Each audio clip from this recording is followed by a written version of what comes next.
How to disable saved messages for 24 hours on Snapchat. Hello everyone, I am Bishaka and welcome to our channel. Now let's get right into the tutorial. Firstly, go ahead and open the Snapchat application on your device and make sure you are signed in. Now, tap on the chat option from the bottom of your screen, and once you are in the chat interface, go ahead and open the conversation from where you want to disable the saved messages for 24 hours from. Once you have opened the conversation, tap on their username on top of your screen and then tap on the three dots on the top right of your screen.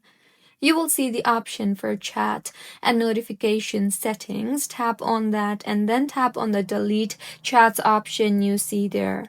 Here, go ahead and make sure the after viewing option is selected and not the 24 hours after viewing option. So, tap on the after viewing option, and with this, the chats will be deleted after viewing. So this is how you can disable saved messages for 24 hours on Snapchat. If you find this tutorial helpful, please like the video and do comment if you have any queries. Also, do subscribe to our channel for more helpful tutorials like this. See you on the next one.